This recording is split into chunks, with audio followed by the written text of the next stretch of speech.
What's up, Hey, guys? Oh, mhm. what's up, guys? Dehvin Simms here, back with another classic live stream. On this channel, we help men navigate life, travel, finances, self-improvement, and women. Do make sure to hit that like and subscribe button so you don't miss out. Also, guys, do follow our new private Facebook group as we all get together to share our experiences with the world. The link will be in the description below. So, without further ado, we have a special guest here, and he's here to talk about real estate. So, Dewey, can you introduce yourself to the audience? Yes, Devin. Hold on 1 second. Got to get my battery charged up on the phone. No problem. Sorry about that.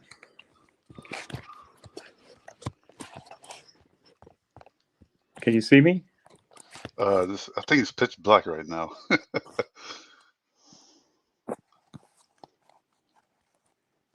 All right, here we go. Oh, there you go. Yeah. All right. I apologize for the technical difficulties there. I didn't realize my battery was down so far.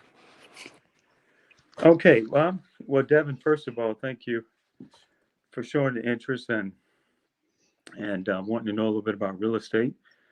I'm certainly happy to spend some time this evening with you to talk about real estate. So let me tell you a little bit about myself. First of all, as you mentioned, my name is Dewey Brown. I'm located in the Raleigh-Durham, North Carolina metro, and I've been in real estate for over 30 years. Mm, man, oh man.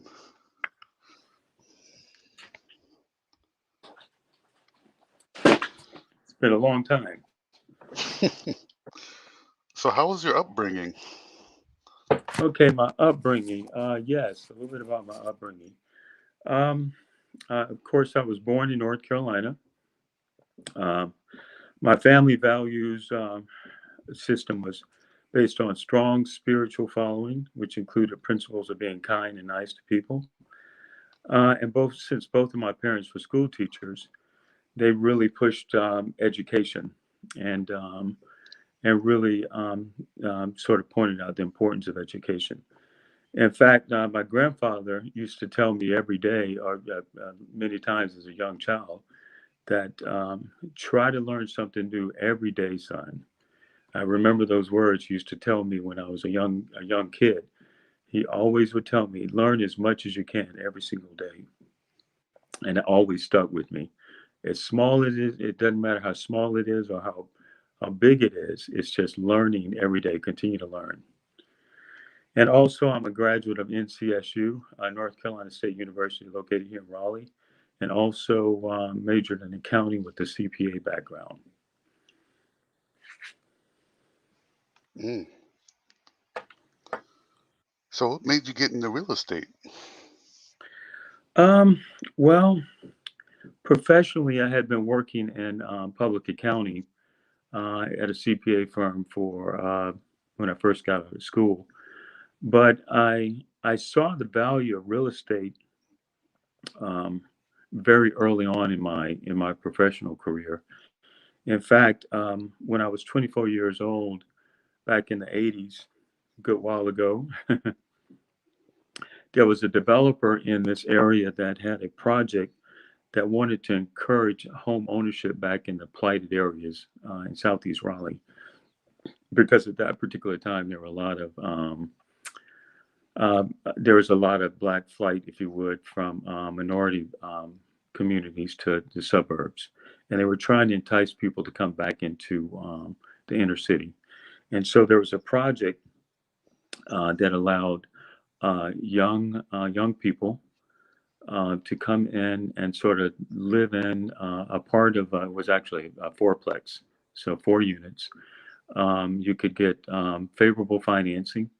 You didn't have to put down but about 5% to actually get into the property, and you could actually stay in one of the units and rent out the other three. And that was really my first experience. I had the opportunity of sort of being a landlord, but just starting out in real estate because, if I had a chance to own something, because prior to that, I was sort of renting or living with my parents. And so once I made this purchase and got a little taste of being a landlord, it was pretty amazing. I was able to sort of rent these other 3 units, and the rent from the other 3 units paid for my unit. So I didn't really have to come out of any money out of my pocket to carry on my particular unit. So that was my first brush with real estate. And prior to that, even I had been learning a lot about real estate and some of the value associated with it. So, but it really started back when I was about 24 years old. Mm, that's some good info right there, man. Yeah, I would encourage any young people, particularly, to consider something like that. If you could go after a particular property where you can actually either be a part of it and have some passive income coming in to help pay for it, it's really a pretty good situation. Mm. So, Dewey, can you explain how real estate has created more millionaires than any other investment?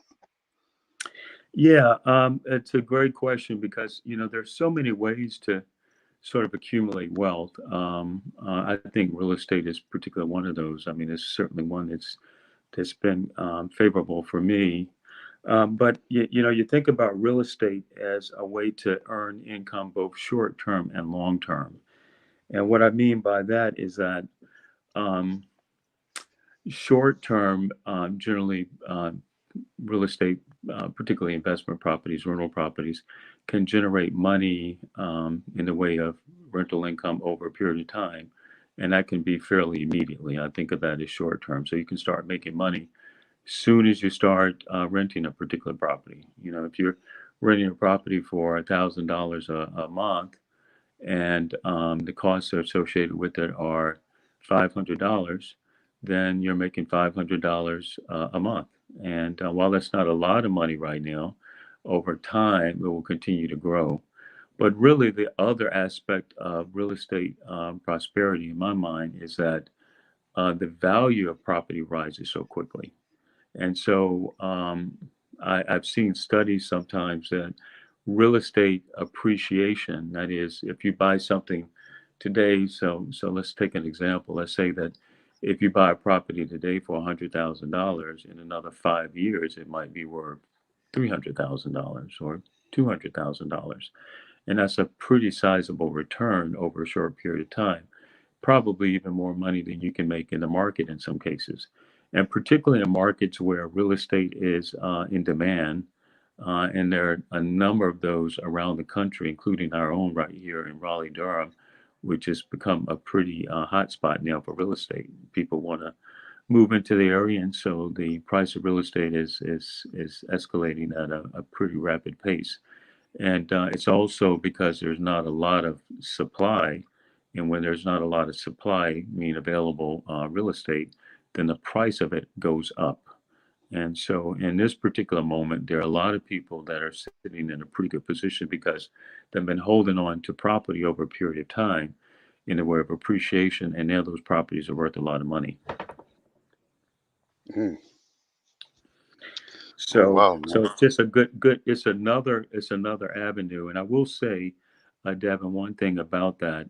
Just didn't mean to cut you off there, but I would simply say that real estate is just one avenue. I think it's always good to be diversified in what you're doing in terms of trying to accumulate wealth. I think you need a good portfolio of real estate, stocks and investment.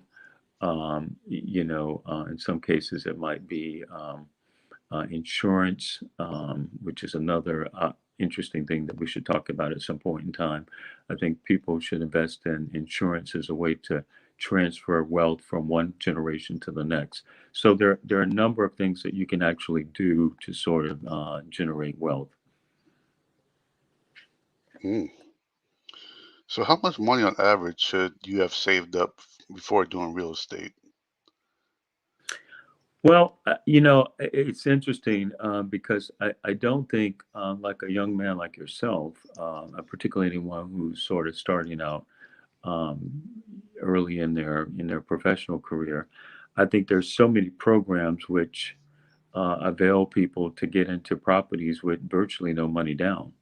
So, and what I mean by that is that you can get in a situation perhaps where you move into a house, particularly as a single individual, and you could actually get a roommate or rent out a part of your property to actually generate additional income to help cover your mortgage payment. So it's never too early to start.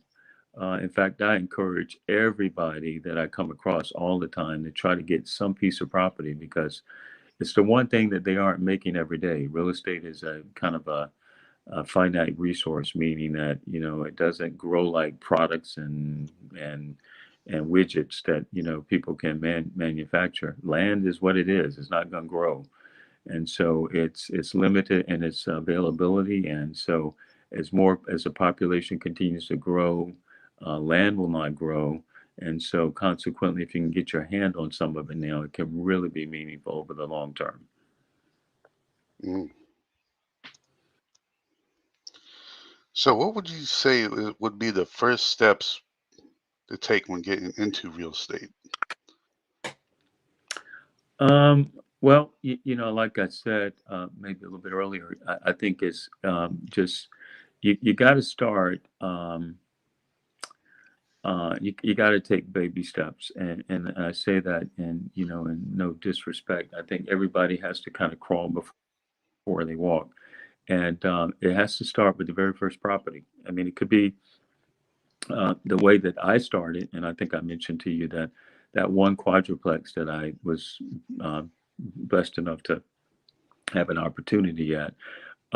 I held on to that property for a number of years, and then I actually did move out of it after about 5 years because I actually think I was relocated to another part of the country. I think I might have been working in up in Connecticut at that point in time. But in any event, it still made money for me. I wasn't present there, but it continued to make money for me.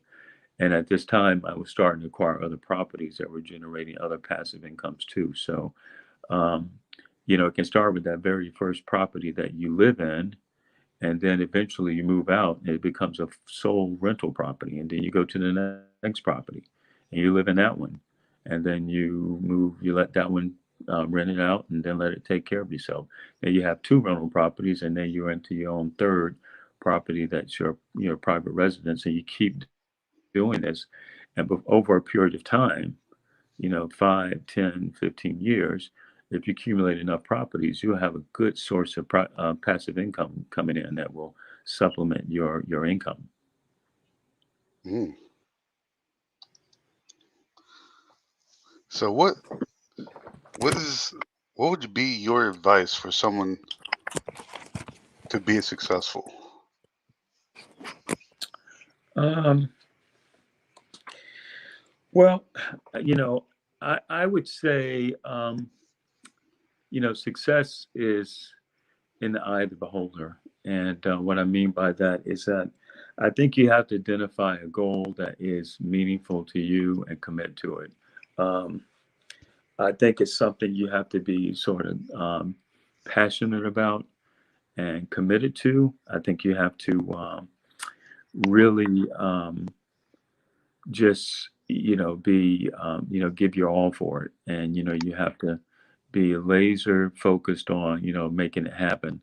So I think kind of the one of the first tenets of being successful is knowing what you want and never giving up. And as we were getting ready for this broadcast, I mentioned to you a couple of uh, sayings from very successful people who have shown that there are going to be failures along the way. There are going to be misses along the way. There are going to be losses even. You might lose money, but you don't let either one of those prevent you from moving forward and keeping stepping forward, because eventually if you've got the passion around it and you've got the commitment around it, you'll figure that out. Those failures, those lessons, are all about figuring out how it works. And sometimes you can minimize the lessons, which is what you like to do, or the failures, by talking to people like you and I are talking, and as I've talked to other people in the industry and along my walks too, that will help you avoid some of those. But just be prepared that you want to minimize that and recognize you will have them, but never give up. And that's kind of really the important message I would say around being successful. Mm, great info, man. Great info. Hmm. Yep. So how important is financial literacy? I think financial literacy is really, really important because the application of financial literacy not only applies to real estate, it applies to everything we do. If you are just, I'll put it as basic as I can. You need some financial literacy when you're managing your own budget on the kind of money you get in from whatever job, occupation, or whatever source of income you might have. You've got to know how to budget for that. You need to say, all right, if I'm getting $1,000 a month, then I know I can't overspend over 1,000. If so, I'm going to be, I'm not going to have enough money to carry on. So, that's kind of a basic sort of principle. But I think sort of literacy around financial means and things of that nature are really important. Um, Understanding accounting, understanding how to read financial statements, understanding some basics. I'm not saying being I had the opportunity to grow up with a CPA firm, and I did a lot of consulting. I traveled all around the country, and I helped a lot of very successful businesses. I watched them. I had to audit their books and verify what their assets were, what their liabilities were, how much money they made, what their net income and profits were from their statements. And I had to validate that for whatever sources, either for loans or for banks or stockholders or whatever that might have been. And I had the, unique pleasure of sort of looking at some very successful people and how they ran their businesses. But I think anybody needs to know some basics about how to run their simple financial household. It's kind of a business if you think of it. And so finding a way to learn a little bit about, what an asset is, what a liability is, what a revenue is, what an expense is, which is sort of the major, some of the basic building blocks of financial literacy, is going to have a lot of application, regardless of what industry or what profession you choose. Real estate, whether it be social media, whether it be owning a small business, or whatever you might choose, financial literacy is going to be an important part of that. Mm. Would you consider buying a single family home a bad move? Well, I'm a little biased by that based on everything I've said so far, Devin. I would say that's probably pretty obvious. I would say absolutely. I've been a big cheerleader of encouraging people to own real property because I think some people get fearful of it because they think about a 30-year note or a 20-year note and say, man, do I have to really hold on to this property for 30 years? No, not by any means. You can sell a property at any point in time. You want to make sure you've got the right property, but certainly you can get rid of it if you need to. It's not a 30-year proposition. In fact, I think I read something one time that people stay in a single family home on average about 5 to 7 years before they turn to their next home. So that's just kind of common. So yes, and think of it like this. There's so many benefits of owning a home. Not only do you have appreciation, like I talked about, there are houses that, your house that you might buy today may be worth 20 or $30,000 more next year, and maybe 50, $60,000 in year two. Not to mention that you have some tax benefits too. If you have a mortgage, oftentimes you have interest and some taxes and things like that you can write off on your taxes that will allow you to keep more of your taxable income. So yeah, I would strongly encourage people to buy a single family home. I think it's just a smart thing to do. I guess with one caveat, I think that depending upon, and I know some this kind of a younger generation like yourself, would like to be a little bit more flexible and a little bit more mobile. And so feeling like being attached to a home is a little like setting too strong of a root. Um, in that regard, I think maybe it's not necessarily a good situation if you think you're going to be really having to kind of get up and move quite often. But for people who are planning to be in a particular area for a period of time, I don't think it's a bad move at all. Mm. So, what's your top 3 tips for real estate investors? Well, the 3 tips, I mean, there are a lot of tips, but I tell you 3 that I think are really meaningful in making being a prudent real estate investor. One is understanding your market, meaning kind of know what's going on in that particular area that you're thinking about investing in real estate. Know where the good areas are, where the bad areas are. Know where there are opportunities that the city or a particular government is considering putting in monies to invest in because they want a particular area, a part of the city to be improved on. Uh, know what where properties are turning over quicker, meaning when they're selling faster, because that might be important if you want to exit. So knowing your real estate market is really, really important.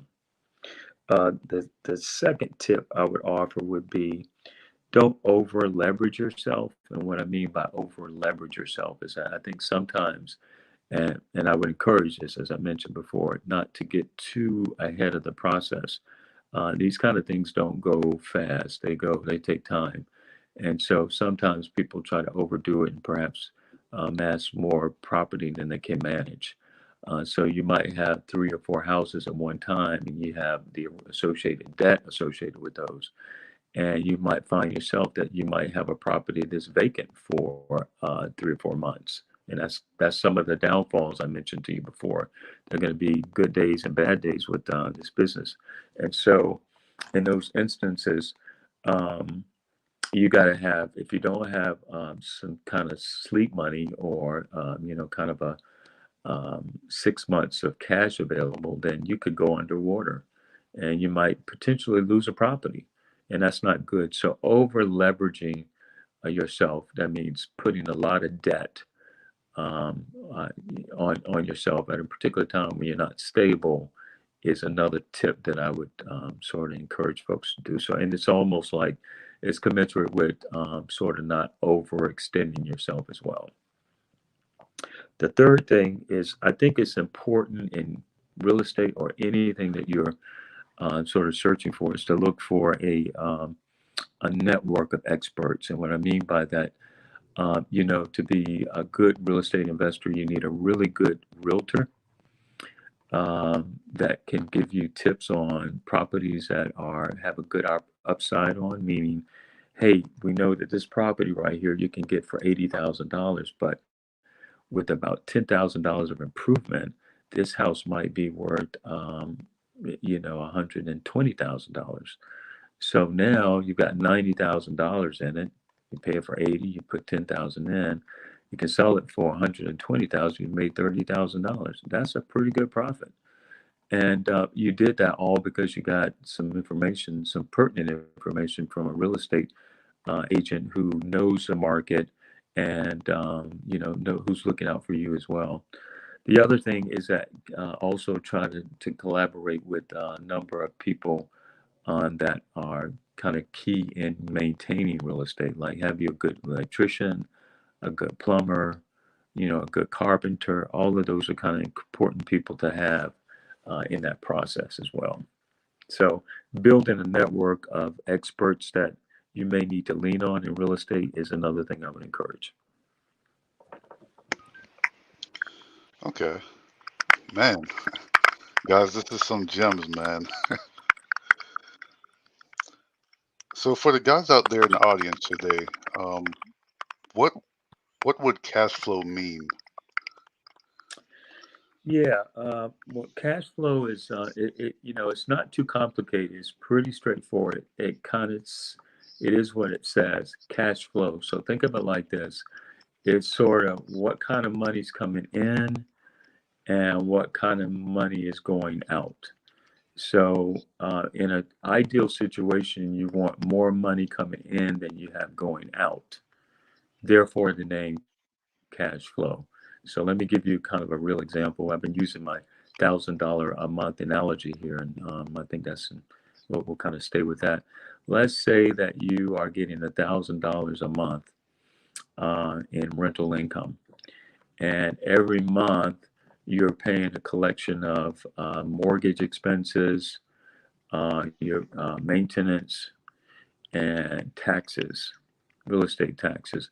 And let's say all of that comes to $750. I think that's what I used in the early one. So at the end of the month, once you sort of collected your $1,000 and you've outlaid $500 for your mortgage payment and for your taxes and repairs of $750, you have a cash flow of $250. So $250 is your cash flow for that particular period.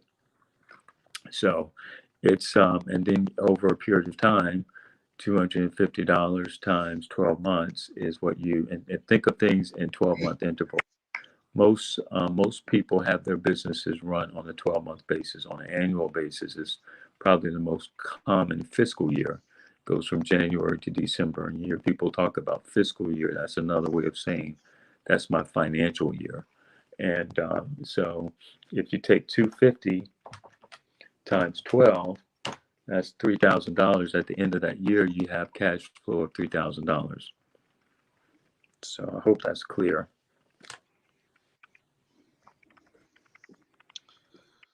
How would they figure out the cash on cash return?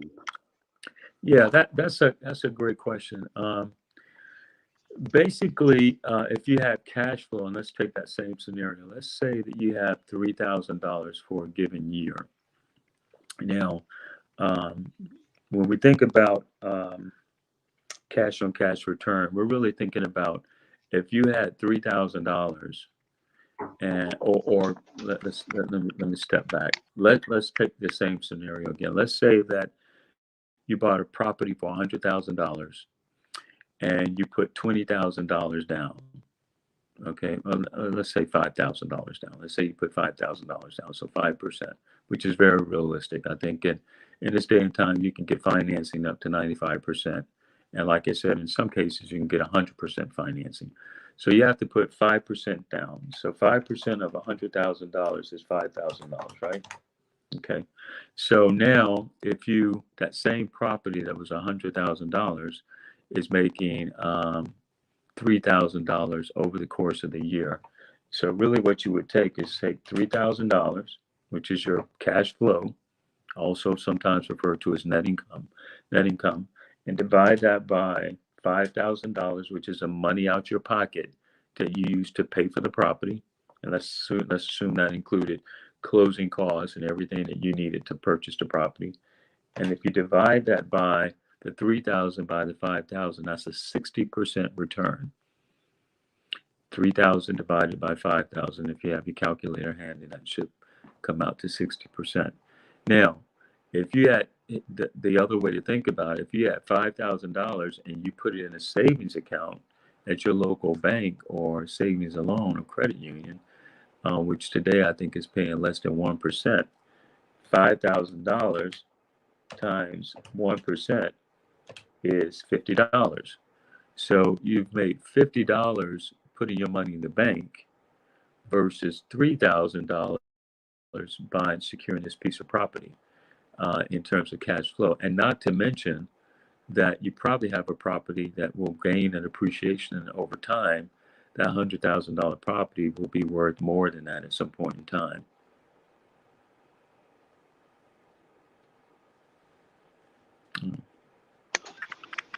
Okay, and that really makes sense too. Yeah, it is. It's a good investment. So would you say there's any special loans to update the property? Yeah, there are a lot of special loans out there. I would encourage people to go on to their to the website and look at special loans in their areas. Sometimes are provided by their banks, their mortgage institutions. One particular loan that I'm familiar with now, I haven't used it, but I've talked to one of my colleagues who just recently used it, and he's had a lot of success with it. It's called a BRRR loan. So you look that up. It's I don't know. I'm not sure exactly what the acronym stands for, but it's again B as in boy, R as in Robert, R as in Robert, R as in Robert loans. And I know that there are a lot of special programs out there for investors. And he's a pretty astute guy, and I sort of believe what he shared with me around that particular loan that happens to be available and ready and able now is something that you all could consider using. Another one that I would recommend is NACA. NACA is NACA. It's the Neighborhood Assistance Corporation of America, and it's a program designed for first home buyers. And it does require some training. I think that for first home buyers, they want people to go through a program. But in these cases, I think that they will accept individuals with a low credit score, people who have had, no money to actually buy a home, so no money down. And it's just the best situation. I mean, particularly if you're starting out, if you had some financial hardships, it's a great program for you to consider. And again, that's called NACA, NACA, Neighborhood Assistance Corporation of America. So those are two that I would recommend right out of the chute. But also, don't I would encourage your audience to go online and look for programs for first home buyers, because a lot of states have their own programs that are available for folks to consider home ownership, and there are bonds that are issued by states. I used to audit a particular agency once that used to issue bonds to circulate funds to allow people to get homes at very favorable rates and very little money down. So there are a lot of programs out there. I don't have the full list. It's not comprehensive, but I encourage you to do a little digging on the internet around that for first home buyers.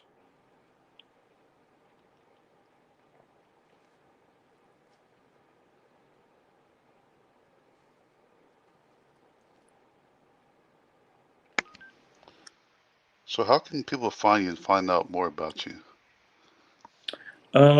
Well, I don't have a website. I'm sort of a privately held company of my own, and but I would encourage people, if they're interested in talking more with me about anything they have. I will give you my email address, my business email address, which is brillinvestments@gmail. That's spelled BRILL investments plural @gmail.com, and you could certainly get in contact with me, and I'll try to get back to you as soon as I can. Given things I've got going on, I would try to get back to you if I can. Alrighty. Also, guys, I'll actually link that email in the description below in the YouTube channel. Okay, So sounds do great. check them out, guys. So is there any last words for the viewers before we end the live?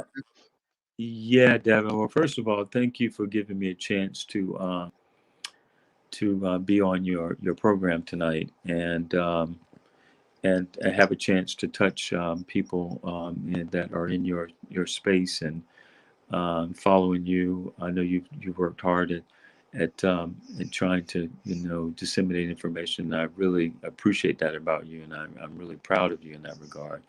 And jumped at the opportunity to spend a little time sharing what I know, because I stand on the shoulders of many other people who've helped me along, and so I think we always have to have an eye towards helping people and bringing people up. And, this is not a society where we have to have it all ourselves. There's nothing beneficial about having everything and you sit on the top and look down on people. There's nothing favorable about that at all. In fact, the real pleasure of being successful is bringing other people along and allowing that to continue to breed into other generations of those families and friends. So that would probably be what I would say is that continue to share information, continue to build people around you that are successful. I mentioned that a little bit earlier.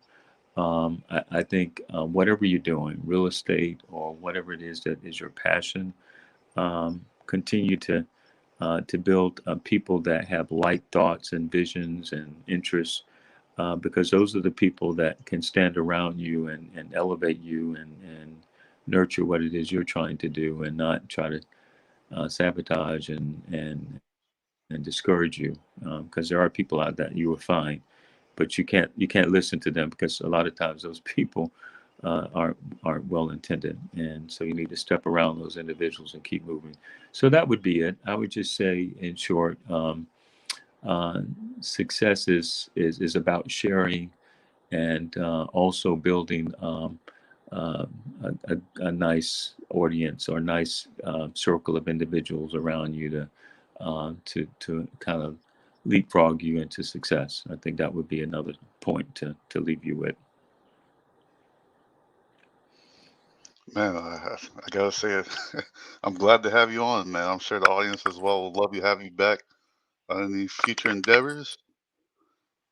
But yeah, man, glad to have you as well. Well, thank you, Devin. I appreciate that very much as well.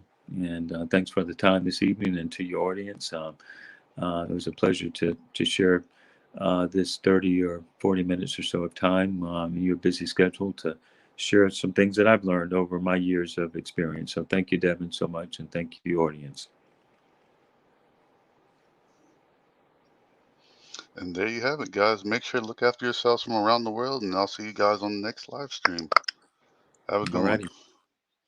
Bye bye now.